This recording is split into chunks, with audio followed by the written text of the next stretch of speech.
Hello everyone, my name is Sukanya Sharma and I'm here with the September submission for my article and the topic of my submission is the sacred rapid transformation of rural landscape, the landscapes of the Panchkroshi pilgrimage under the theme Revitalization of Rural Heritage Landscape. Let me introduce you to the topic that I have taken up. Um, a pilgrimage is like a text that can be read by journeying on its physical geography. Pilgrimage can be defined in many ways, and it is difficult to define it in a single, universally accepted notion. One important definition of pilgrimage is as a journey to a sacred place as an act of religious devotion. It can be explained as an act consisting of three elements: a holy place, the attraction of individuals to this place, and a specific aim of attaining spiritual or material benefit. The term pilgrimage can also be used in the sense of a trek to a local sanctuary that allows even a small scale transition from the worldly realm to the experience of the sacred. The aim of this chapter is to explain the difference between a pilgrimage and any other journey and to introduce the idea of Panchkroshi pilgrimage, explaining what makes it unique. Pilgrimage and landscape share a deep connection. A pilgrimage happens by journeying in the outdoor environment. The type of destination varies, but traveling is an essential element of the entire process. Landscape defines the designed and natural elements of the outdoor environment. Hence, it is difficult to think of pilgrimage without reflecting on the landscape. Let's come on to the Kroshi Yatra. Pilgrimage of Panchkroshi in Varanasi has been popular since the 16th century. The rituals and practices associated with the pilgrimage are explained in Kashi Mahatmya, an ancient script that was written in Sanskrit language in 12th century to eulogize glory of the city, its culture and its traditions. The text was written by highly regarded Sanskrit scholars to glorify the religious centers and to provide a guide to pilgrims seeking to perform pilgrimages to such sites. During this period of Mughal rule, the 16th century witnessed reconstruction and new development towards Hindu temples by rulers like Humayun and Akbar. There were many shrines and temples destroyed by the Mughal ruler Humayun in 17th century during his political conquest in the Varanasi territory.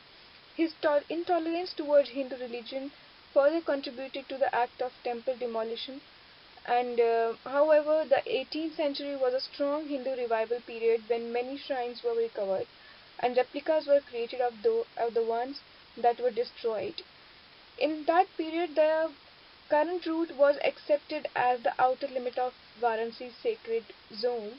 By the 19th century, the pilgrimage of Panchkroshi had become a popular practice where the devotional path was developed on the peripheral extent of the city, creating and enclosed the sacred zone, the Mandala.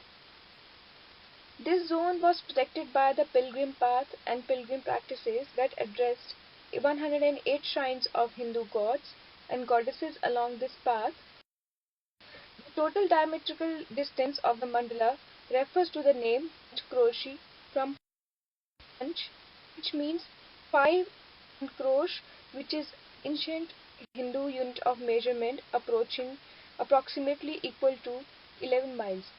The entire pilgrimage route covers a distance of 55.2 miles, 12 consisting of 5 parts, each part comprising a distance of 5 krosha or 11 miles. We have already seen that the mandala is ideally a circular form. The Panchkroshi Yatra is a closed circular in pilgrimage that creates the sacred territory of Kashi Mandala, where Kashi refers to Varanasi. The sacred space includes spaces that can be entered physically as the outer geography of a holy land, imaginatively as the inner geography of the body in Tantric Yoga, or visually as the space of the mandala. Sacred spaces facilitate communication between human and the divine through a divine hierarchy that leads to the development of the tradition of pilgrimage in Hinduism. As the sacred space is the translated manifestation of the whole cosmos, it becomes a microcosm where human meets the divine. Delimiting the sacred zone with a pilgrimage creates a distinct region outside of the designated territory that is considered impious space. Just as space is significant, so also is time. The idea of sacred time is Hinduism led to a perception not of time as an abstraction of our temporal being, but of our temporal being as an expression of time. As pilgrimage in Hinduism is an act of auspiciousness, people have designated certain time periods as more merit giving, whereas some that should be avoided for performing rituals. The Panchkroshi Yatra is performed in a specific period when, as per mythologies, divine beings perform religious activities. Thus, devotees are hoped to sight divinities and their activities as well as mark their own presence. We have already seen that the Panchkroshi pilgrimage is performed annually as well as in intercalary month once every 3 years. The most auspicious and the popular time of pilgrimage is the intercalary month of the leap year, also called Malamasa in Hindi, which usually falls in between July to September.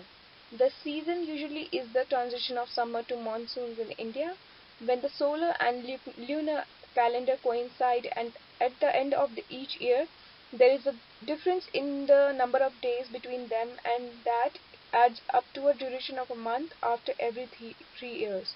Because it is an extra month, it is considered polluted or inauspicious. Mala in Hindi means dirty or polluted. So, hence the act of pilgrimage brings purity to the otherwise polluted time, as well as the highest form of merit to the extra month. The annual occurrence of pilgrimage happens in February on the event of Mahashivratri, the celebration of Lord Shiva's wedding anniversary with the goddess Parvati. The day also marks Shiva's victory over his enemies. Vishweshwanath, one of the most sacred shrines of Lord Shiva, is in the central zone of Kashi Mandala, and this sacred place, as well as the city of Varanasi as whole, is regarded as the abode of Shiva. There are 108 sacred shrines associated with this pilgrimage, 36 of which are situated on the banks of the Ganga River.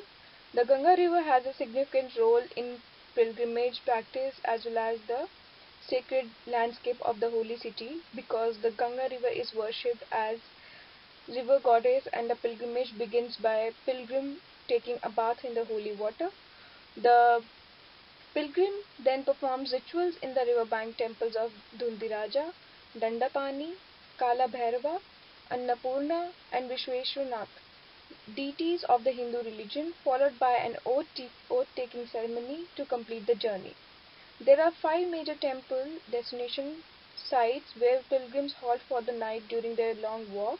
When performed in the intercalary month, it takes about 5 days for pilgrims to complete the circuit. They rest at a destination temple site each night and then move on to the next one the next day. Each day the journey begins with waking up before sunrise, taking bath in the water tank at the temple, worshipping the shrine, and beginning to walk. By evening, they have reached the next temple site where they collectively get together and sing religious songs, cook food together, rest, meditate, and pray. Beginning each day with bathing signifies purification of body and mind, which prepares pilgrims for the ongoing journey. They walk barefoot to complete the pilgrimage. While marching, they pray to Lord Shiva and his consort Parvati by chanting in unison, Har Mahadev Shambhu, Kashi Vishwanath Gange, Mata Parvati Sange. The concluding ritual of this pilgrimage is the return to the Manikarnika Ghat after completing the circle, bathing again in the Ganga river, and worshipping at the Vishweshwanath temple. The pilgrim reflects back on his or her journey, experiences, and the effects on his or her physical and emotional well-being. The Manikarnika Ghat, a part of the bank of the Ganga river, marks the beginning and ending point of the pilgrimage after its completion. The landscape is a matrix of stepped riverfront with landings lined by historic structures and temples, streetscape, to fluctuating urban conditions of the city and temple shrines, because small at irregular intervals by side of the roads. There is an enormous scope of landscape design for the route that exclusively focuses on pilgrimage walking experience, but is well integrated with the surrounding urban setting of the city. So I would like to thank you all for taking out time and listening to this video. Kindly share and please put your remarks in the comments. Thank you.